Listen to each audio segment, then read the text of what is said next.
Hello and welcome to SGDC.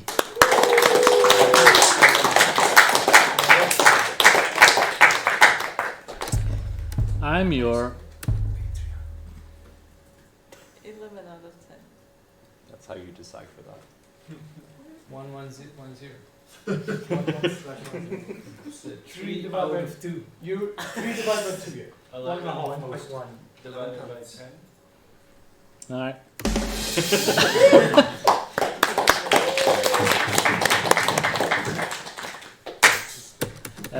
This is the time of the year where we gather to show stuff. And if you have questions about said stuff and you're online, you can post your questions in the chat. And potentially we will read that question and you may or may not get an answer. First up is Andreas 1.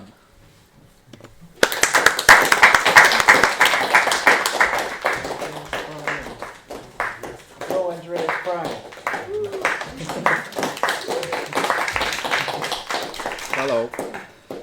I'm Andreas and I represent the Not Us team today, and we are trying to continually lower the bar for everyone so that a lot of other people around here dare to show their stuff. Show not that much, but show it often is our thing. I don't have a presentation. I just wanted to show, I guess, the current state of the game. I liken it a little bit to having opened the hood of a car and ripped out a bunch of stuff, so it looks a bit weird right now. For example, we have this new menu that Duriel is working on. I don't know, some of it doesn't work, but as you can see, we got some placeholder looks. But you're supposed to have profiles, of course, and then you can save in that profile, and saving is coming up at some point. We got the options, yes, where you can... Wait, Duriel, does the volume thing work? Yes. Nice, I'm just going to do this. And now something broke. You made it window mode. See, I told you about the weird car analogy. Anyway, so that's the menu. Here's another menu, the camping menu. We got some feedback on the little signpost we have here, so now instead we went the more typical route. You can forage, i.e. going out to the forest. You can do some alchemy that we used to call crafting, and then you can travel with the goat. So, I don't think anything has happened in crafting since alchemy. So we go out in the forest. The bigger news here is what we call the depth meter. It's tracking your progress basically, because in the olden days, the only way you could tell how far you were in the game, this is cheating by the way, so you don't get fooled, was that stuff got darker the further into you went to the forest. And now we've relented. Yeah, get her, Victor. We relented and showing now literally from the starting camp down into the deepest part of the forest where you finish your quest. We haven't shown you guys any quests yet though. But yeah. Oh yeah, so sorry, I'm gonna finish this. This is also a progress meter of where you are in the draw pile, as you can see. It's getting browner. And you got one of these special cards. Still not gonna get into those yet. Now the draw pile is full and the depth meter is updated, so we can see that we're roughly here. There's one more thing that has been happening this week that I'm gonna show you if I'm gonna get some... Yeah, I should have probably prepped this a little bit more, sorry. Give me the movement card. Yeah, here we go. Yeah, and then you get the showing that, oh, you got a new card into your draw pile. And that's the sort of get me the hell out of here card. Yeah. There it is. And you can also see here, there's a line here showing you where you will go the next reshuffle. but you're actually here where the little white line is showing. I realized this is not easily explained at an SGDC, and we're gonna just put it in the tutorial of the game. But anyway, let me get back to camp with this nifty little teleport. And now you can do your like alchemy stuff because of all the plants you're supposed to be gathering. Yeah, we did this last time, I think, but yeah. Camp. One more thing to mention is that coming up in the future is that you only have a certain amount of days here, or forage sessions. We wanted to put in a little bit of tension and throw you deeper into the forest each time. It's a whole game mechanic thing that we haven't play tested yet, but so I put that in as a sort of up next. Maybe next week, who knows? Oh god. Questions? Thank you. Wait, Oh, sorry. who made the art? That is Laura. She used to be a homie here. I have shown, like in very earlier SGDCs, her ArtStation page. But the next time I have a presentation, I promise to try and include a link to her stuff. Yeah, it's gorgeous. She's really good, yeah. But thank you.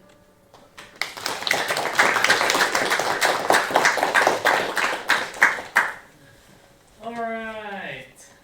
Is Bram here? He's send a video. Okay. Okay. Great. Making me fucking walk. Yeah.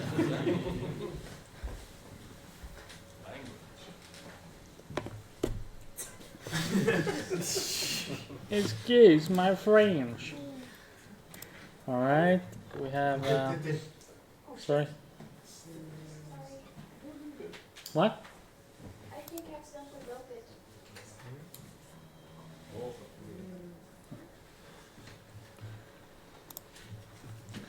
We're watching a video from Bram. Bram is one of the questers here, participating in our course. Can I do full screen this? Yes, I can. Here we go. Hello, welcome to Color Adventure. I was going to do this in Wekkerswang, but it's really bad weather and I'd rather not drive, so I'm trying to make a video and talk to myself at the computer instead, and it feels a bit strange, but hopefully I'll get it flowing and communicate this thing that I'm trying to show you guys.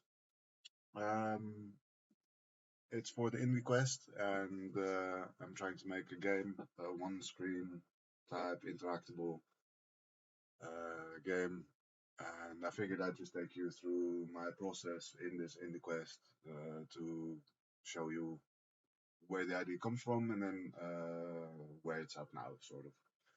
So I have this game art direction. Yeah, so first just the idea was to make this my first RPG type experience where young kids get to feel in control and accomplished by coloring a scene in front of them.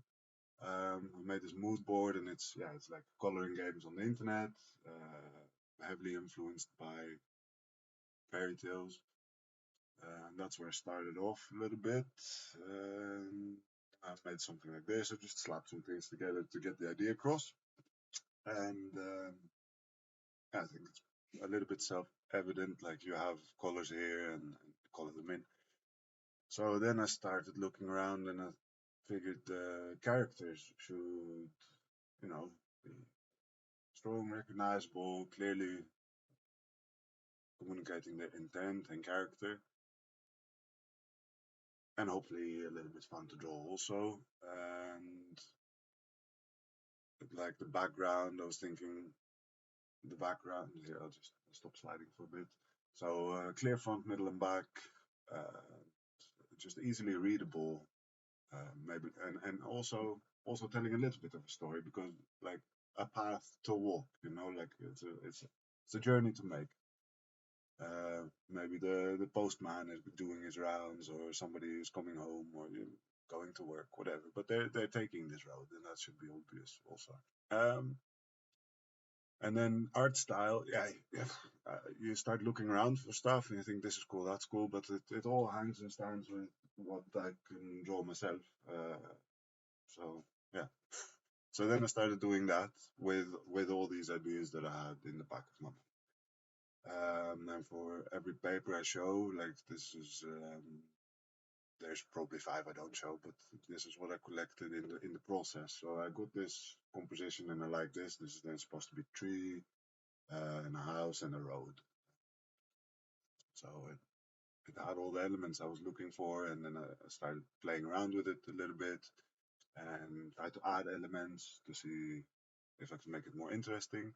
And then I had this middle ground, and I figured that's halfway the road is where the bad guy should be. So I had this big bad wolf, or werewolf or things. Just started, experimenting a little bit. There's pirates, squirrels, and some hero character sketches. I looked a lot at what other people put on the internet and just tried to draw what they drew. And then I found this one, Root, I think what the game was called. And I liked it because it had the heroic style stance I was looking for. So I tried to draw it, and then a couple of times more, and I drew what other people drew on the internet also. And this one's pretty close to what somebody else did. I just had my paper in front of the screen and tried to copy a little bit. But I was happy with this style because it's not threatening and clearly readable, and it fit the scene a little bit, like you see. But it was very close to what somebody else drew, so I figured instead of a cat, I'd make it a bunny, and then I ended up with this as a hero character. And then I started to play around with the elements. Here it's still a cat, but you can see I'm trying to put the elements together. I ditched the pirates at some point and thought just bats would be more interesting. And then I ended up with this. So like a sort of, and a mouse cursor. And the mouse cursor, I made a sword because I don't have a lot of elements to work with in this game, but it should still have a sense of adventure. So here you see, for example, the bunny rabbit has a clear road to walk, and there's some elements halfway there that he has to defeat. So the player would, with their sword or whatever, click a color the bat, and then maybe like a green button, just lock it. So it's uncolorable. And after you lock all the elements, color the hero. So you lock these 5 elements, and then maybe the bats disappear, and the hero can go home. And you get your 5 gold stars, and because you have had to color 5, I don't know, because of the age of the kids, I don't think I mind really if they don't put any color at all, but press the green button, it's still a gold star. Everybody gets 5 gold stars in the end, because it should be very positive reinforcement is important, I feel like. I think that's it, more or less. Yeah, I think that's it. Like, I got some feedback on the drawing, and it's inverted now, and it looks a bit different. I think maybe I can show also that somewhere. No. Well, oh yeah, here. I think this is what I'm working with at the moment. Wait, no. Yeah, I'm done talking. I think the palette I chose because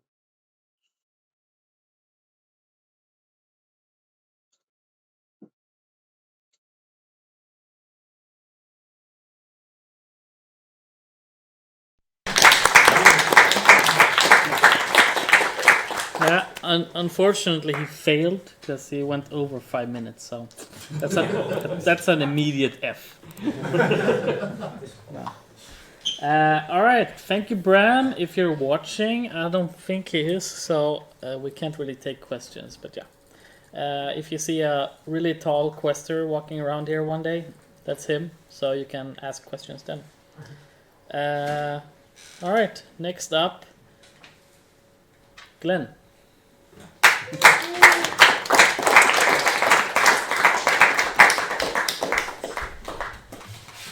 Hello.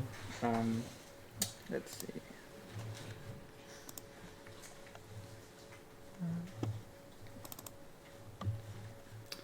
So it's been 3 weeks since I've presented, so I'll show some progress. I'm working on Aquamundo, which is a water park tycoon game, and I will be using a park that a lovely homie made.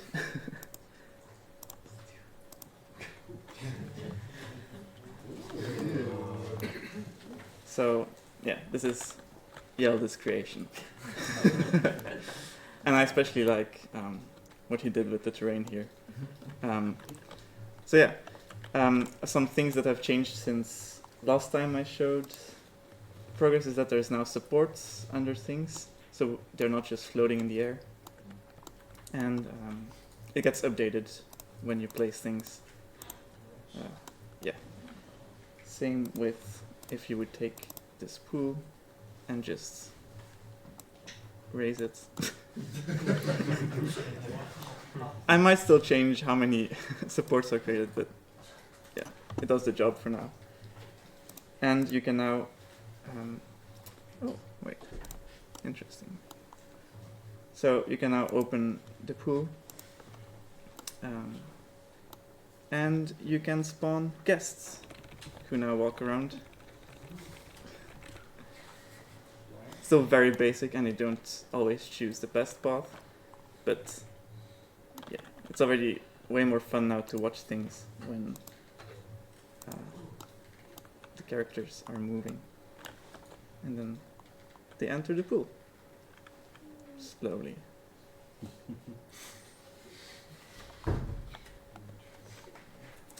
Yeah, other changes. Oh, right, so you can, edit the terrain. But I have now an undo system. Whenever you're not happy, you can just go back and forth. So that's a really handy tool. Yeah, that's actually, there's not that much more to show, I think. Yeah, they're just happily swimming. Yeah. That's about it. So I finished a demo now, which is available to patrons and also to everyone here in the house at Spelkollektivet. So if you want, you can go to the Discord server for Aquamundo. You get a role there, and then you get access to the top secret category, which has a demo that you can try out. And if you want to give feedback, I would be very, very happy to hear it, so I can improve things. And that's about everything I want to show. Any questions? Yes, Brian. Is the woman in the left pool an introvert? Everyone went into the right hand pool, and then one guest just went over there on their own. I know. She's not alone. Oh, we don't look at that. Never happened. Other questions? No? Just see my face. Huh? Oh yeah, it's been. Oh, maybe Mate. If the pool doesn't have this gentle slope in, will they jump in? Well, so I've been debating that, and for now I want to have a toggle which lets you decide for yourself, like, do you want to allow people to jump in or not? So they just only go in with slopes, or if there are ladders or other things, or if you enable the option to let them jump in, then they will also do that. So yeah, it's up to you. So that's per pool setting. Yeah. You have one more question. Yes, Chris. Yeah, so does that mean you can dictate their behavior, so they're never misbehaving? Yes. At least right now. But That pool is getting so complicated. I mean, they all went to the one pool, so they also want to try out the other. Oh yeah, these chairs, by the way, they're like later on, those will be pool bars, so they will just sit here and be able to drink a cocktail or something. So that will be fun. Tintin has a question as well. Yes. Tintin? Will they be able to, two questions. First of all, will there be kids who need specific kid pools in this game? And secondly, do the characters splat if they jump from too high and do a belly jump? So first question, kids, they will only go into certain pools with certain depth, And the second question, there will be splash effects, lots of particles. Yeah. James has a question. James. 2 questions. Will when you allow them to jump in from the side, will they do like the bomb and stuff like that? I assume we will have different animations for different jumps.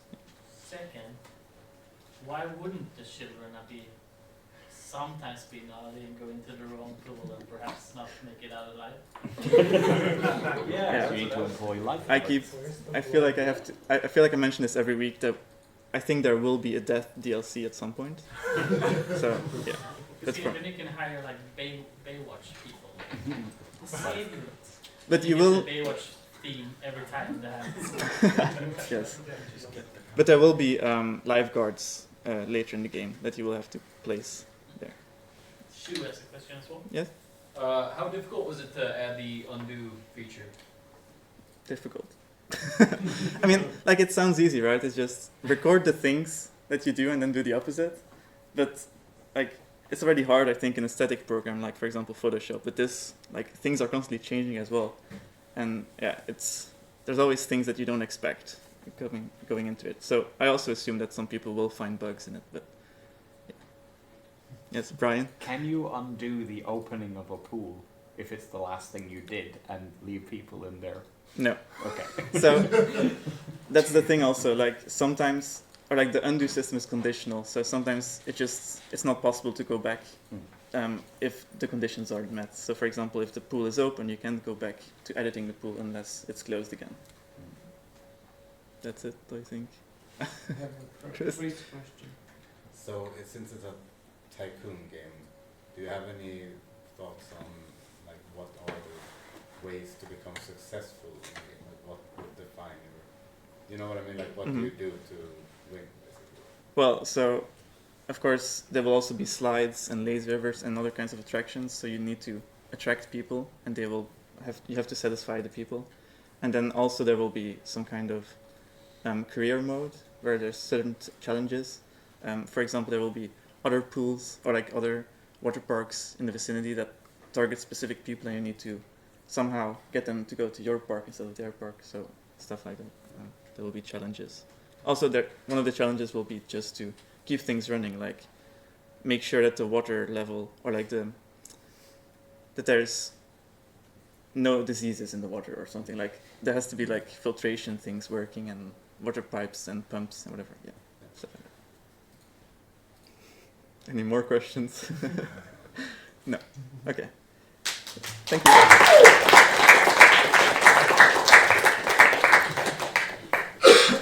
All right. Next up, Teppich.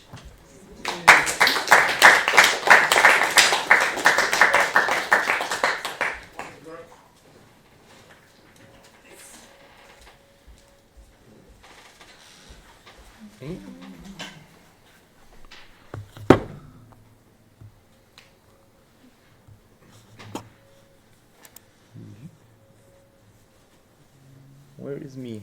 It might be in the top. Scroll up. Ah. The Message requests. Third down. There we are.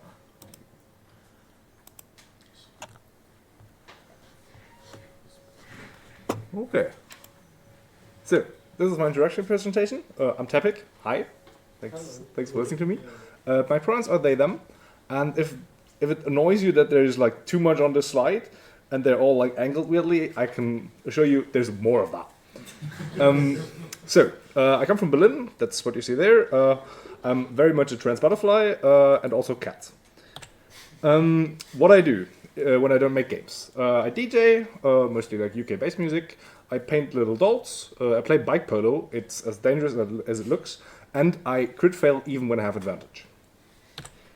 This is me LARPing, mostly cyberpunk things. I've been a clone. I've been a mage terrorist, and Rifter DJ, apparently.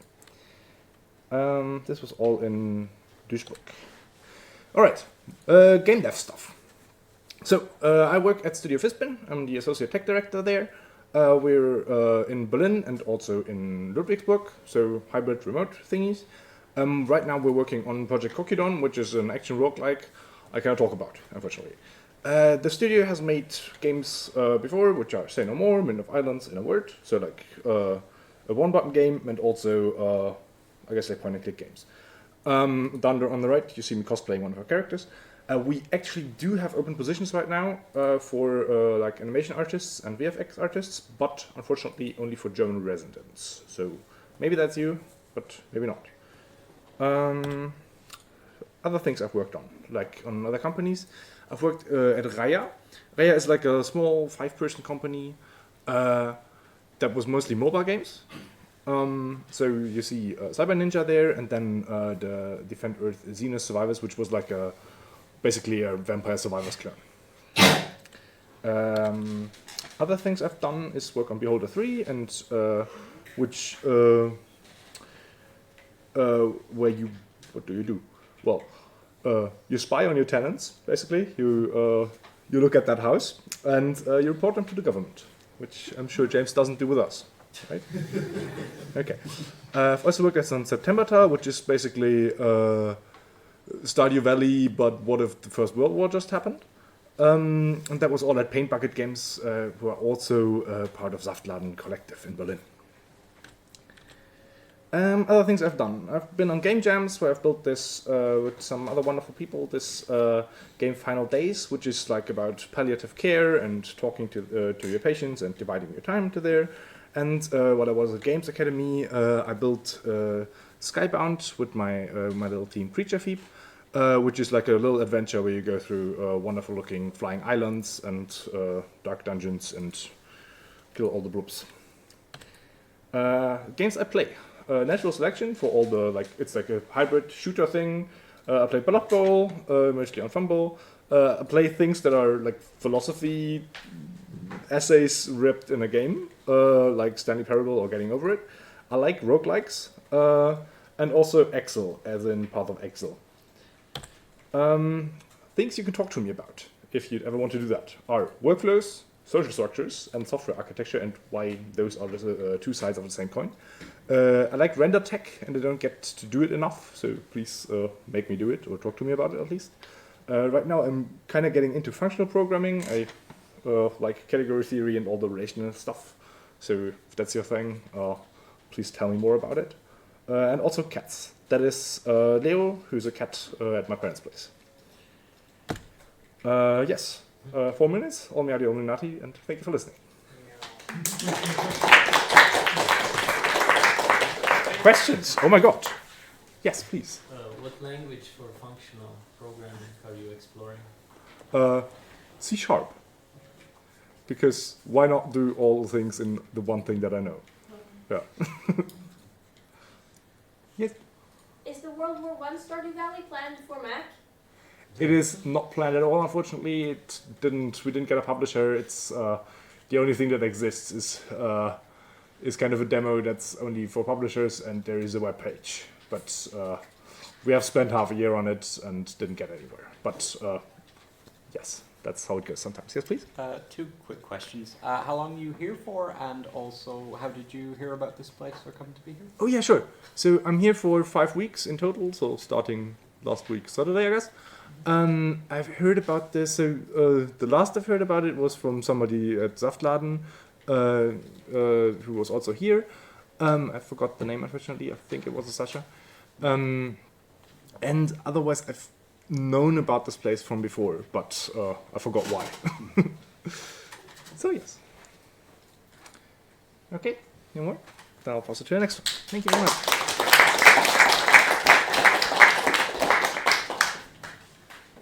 Alright, next time. Fistor.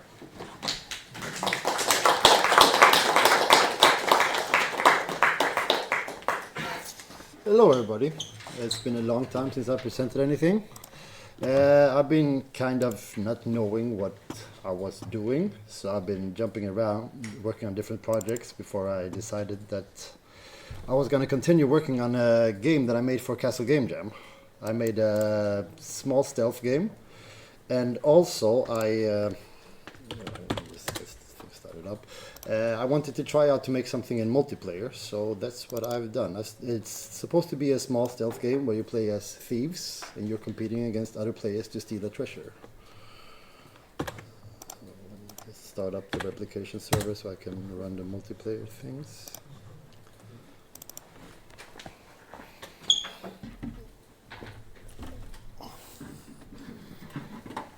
So this week I've been working on trying to get the replication working, and I also wanted to work out so that the enemies can hear the players walking around, so they react to the players' footsteps. So let's just move them out of the way.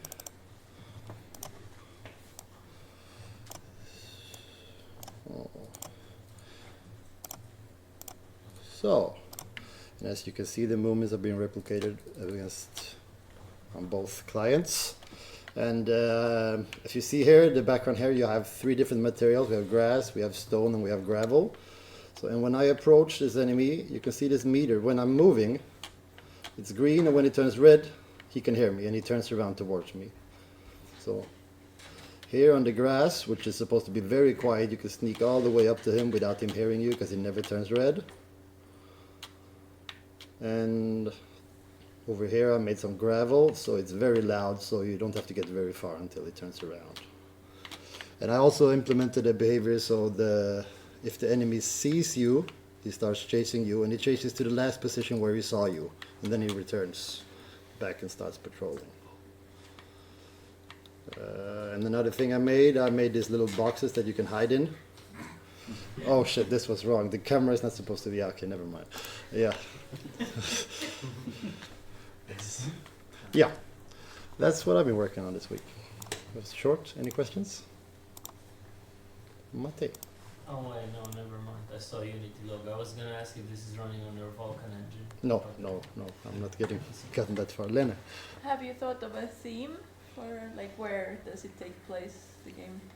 Not really. I have a few ideas bouncing around. I want it to be kind of cartoony, maybe medieval in a castle sort of. So I'm like guards with spears and stuff walking around. Yeah. Let's see. Any other questions? Yes, hello. Are you coding the multiplayer server yourself? Or? No, I'm using Coherence. Right. It's very simple, a little bit too simple actually. So yes. What's supposed to happen when you go in a dumpster? What's the camera supposed to do? Just look out above the edge so you can still see out. Yes. So it's just like position wrong? Yeah. Like from inside? Yes, yes, okay. yes, That's exactly. cool. Exactly. Any other questions? No? Thank you.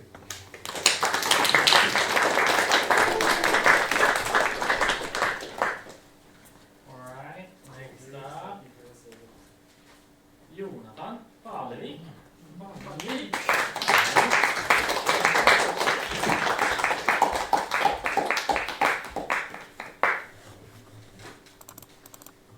I have a video since it has a unit problem, and while I talk a bit, you can look at this crap. But anyways, for those who don't know, I'm working on like a movement shooter, like a top-down. It's kind of like a roguelike thing, and it was kind of static. You can only move on one plane, and I started like, oh, I made a parkour game. Why don't I just add all that stuff into it and make it move and schmove, you know? Because I love Schmovement. So that's what I did. I just added Schmovement to my game. So now you can jump, you can dash, and you can rail grind. Because why not? So yeah, this is the character, and as you can see, he's moving, he's jumping, and whoa, he did a dash. Damn, he's dashing again. Woo! I also experimented with some VFX, so I like that's the dash VFX. And like, oh what? Can I rail grind? Hell yeah! Whoa, and shoot at the same time. Damn, that's crazy. Wow, I can also rail grind on that thing. It's cool. Whoa, this game is awesome. Yeah, but there's no enemies, so I have to restart, and then I have to, get the enemies back. Because you can also dash on the enemies, like in Mario. Whoa. No way. Boom. Whoa. And if he attacks, you stun him. And he's like, oh, I can't attack because you dashed on me. Oh no, I'm confused. And then this is what happens when you don't dash him in. So it's like, But now I'm gonna hit you back. Take that. Yeah, that's the game. Schmovement. Woohoo.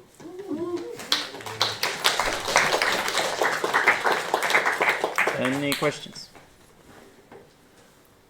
Yes, Brian. With the jumping and grinding in the game, are you planning on building more verticality into the game, or are you keeping it to kind of low obstacles like this? So the reason I wanted to add more movement is because I wanted more verticality. So like this is one plane, but I imagine you can say have 3 different levels and then you have to move up and down. And there's different enemies on different heights, and the next thing I'm going to work on is enemies, because now they just work on this plane, but I imagine they want to also schmove a bit, so I'm going to redo that, and maybe they also climb stuff and chase you. So what I want to do is like, we want to always be moving, so yeah, I want to add more verticality. Yes. Any more questions? Cool. Grab.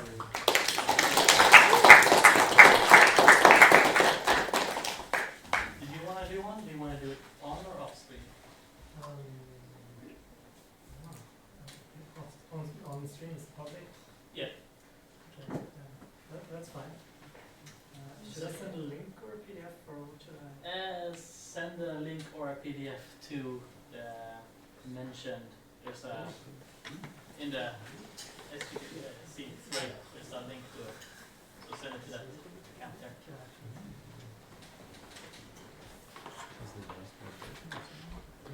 It's the last one for the stream. Then we have a shit ton of BBU. Oh, great. We're busting up this place, y'all. Showcase the sticker. You guys comfortable?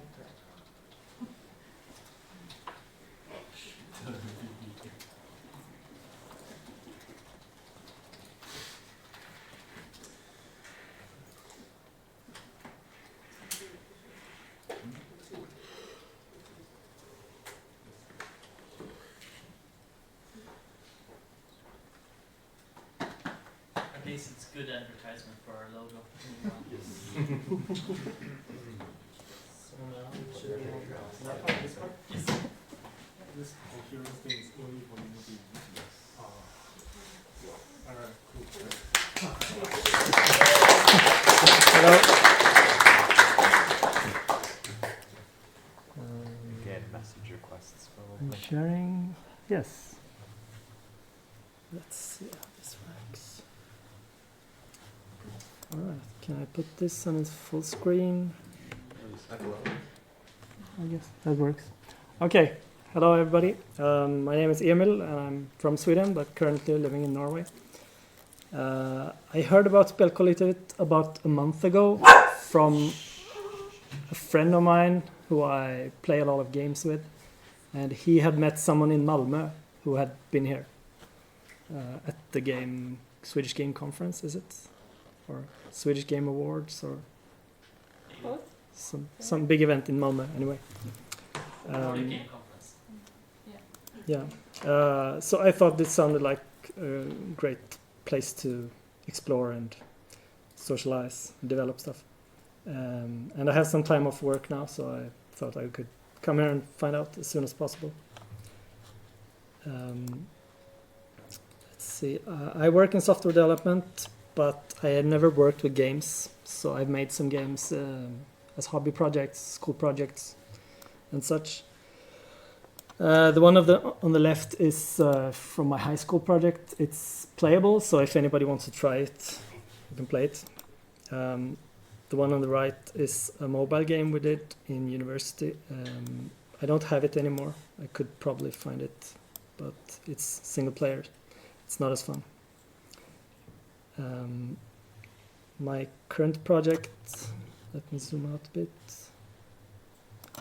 So I recently started learning SDL, and this is a very early game. I haven't really figured out the gameplay completely, but the idea is some kind of tower defense tactical zombie shooter. I added a link on YouTube, so I'll try to play that.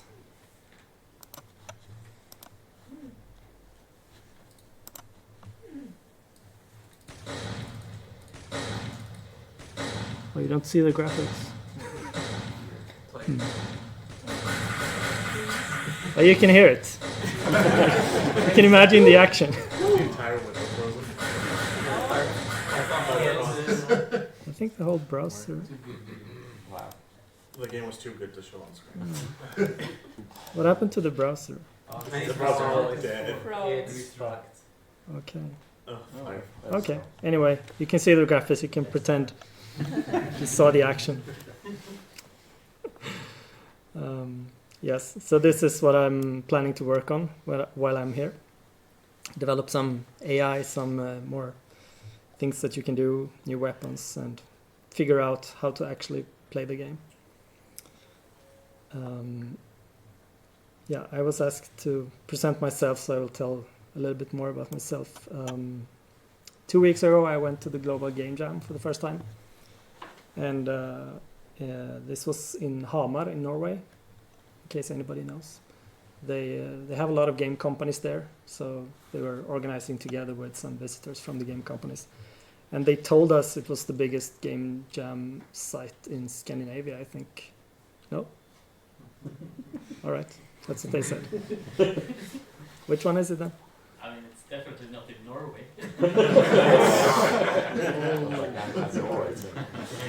They had something 250 participants, but yeah, I won't argue with that. But it was fun. A bit difficult since I'm learning SDL, as I said, but I've never used Unity. But the majority of the group wanted to use Unity, so that was hard. But I learned a bit about that. Also, some of the games I've played recently. So I like games where you build things. So Oxygen not included, definitely the most that I've played in the past year, and Factorio. I also played a lot of RimWorld in the past. And I like zombies, as you can see. These are some of the games I played a lot in the past. I also enjoy board games, and I went a few years ago to this huge game fair in Germany, Spiel Essen, which was a lot of fun. I would love to go back. And finally, some other interests are snowboarding, hiking, which we have a lot in Norway, and I grow a lot of vegetables at home in the summer. So please talk to me about that.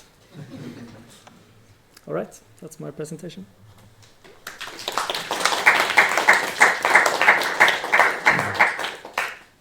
Any questions? What's SDJ for? How that was called? SDL. Simple Direct Media Layer.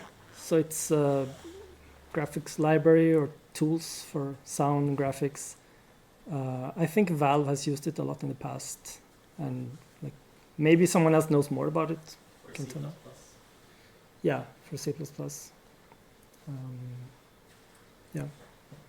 So a lot of tools, but no engine, not like Unreal or Unity, where you get all this stuff. So like coding by foot. Sorry?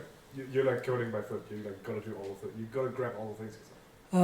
It's the only thing I know, because it's what I learned long ago. I would love to learn Unity and such as well, but I haven't learned any of that yet. Yeah. Basically a wrapper for OpenGL. You mentioned Final Fantasy, you have a favorite installment. That would be number 7. I've played 7 and 10, so I haven't played all of them. Thank you. Yes? Have you considered learning to use engines and do that instead of making your own engine? And if not, why not? I have considered. I haven't put the time into it. So I have nothing against engines, but the first game that I showed from high school was built with Allegro, if anybody knows that. And when I looked at newer tools, SDL was the thing that mostly reminded me of Allegro, where you draw sprites and sounds. So it seemed like the most straightforward path for me to start building something. But I have nothing against engines, and maybe I would be more productive if I learned to use an engine first. Yeah. Please. Favorite vegetable, and you're not allowed to say Stephen Hawking. Tomatoes. Yeah. Last year I had 8 different kinds of tomatoes growing. So that, which types? Yellow submarine is one. I don't have all the names in my head, but I can give them to you after if you want. Please do. I will. Any other questions? No? Thank you. Right.